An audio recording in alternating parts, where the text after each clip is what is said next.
भाई ये तो शुरू होते ही खत्म हो गया यार। खत्म नहीं हुआ है, अभी तो बस शुरुआत हुआ है।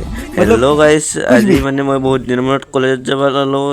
ইয়াৰ ফায়াৰ পৰা মই হেলমেটটো লৈ ল'লোঁ। মোৰ হেলমেটটো মানে ইয়াৰ তাতে আছিল মানে আৰু এই পানেও বঢ়িয়া ৰ'দ দি আছে আৰু আজি আৰু যাই কিনে ভাল লাগিব। आइए देखते हैं बैठचंद मजा आएगा। আমাৰ লগত আৰু এটা আহি গ'ল পাটনাৰ কলেজত যাওঁ, সিও টান মাৰি হেলমেট চেলমেট মাৰি যাই আছে আৰু আমিও লগা হৈ গ'ল এতিয়া আৰু ৰখিবা, কাৰণটো হ'ল এতিয়া আৰু ৰেল গেট পৰি গ'ল, সেই ৰখোঁ অলপ। ইপানে আহি গ'ল ৰেলখান বেছি লম্বা নহয়, কিন্তু আধুনিক ৰেলখানে কৰিব 3 4 বাৰ অহা যোৱা। भाई साहब कुछ ज्यादा नहीं हो गया ये? मतलब कुछ भी 3 4 বাৰ অহা যোৱা নকৰিলে ৰেলখান 2 বাৰে কৰিলা, সেয়াই আৰু গেটটোও খুলি দিল। এতিয়া আমিও যাওঁ কলেজক লাগে।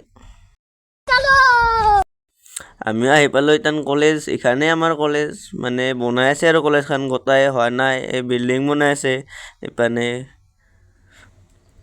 এইপানে আমাৰ পাটনাৰ গিলা আছোঁ আৰু এনে আৰু।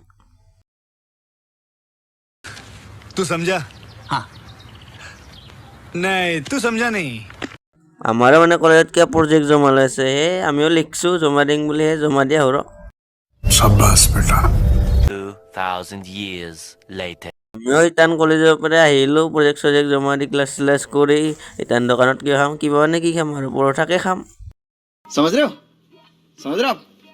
हो ना? ইটান আৰু খাই লৈ যাওঁ আৰু বঢ়িয়াকৈ। আমাৰ তাতে মানে ৰাণীত বজাৰ আছে, যাওঁ ৰ সোনকালে। ময়ো এতিয়া ৰাণীত বঢ়িয়াকৈ বজাৰখিনি কৰি লৈ কিনে ইটান বঢ়িয়াকৈ ঘৰতে যাব ওলালোঁ। ঘৰত যোৱাৰ আগে আগে ভাবিলোঁ মোৰ মোবাইলটো মানে অলপ বেয়া হৈ আছিল, টেম্পাৰখান, সেই টেম্পাৰখানে চেঞ্জ কৰি লওঁ বুলি লওঁৱেই ৰ।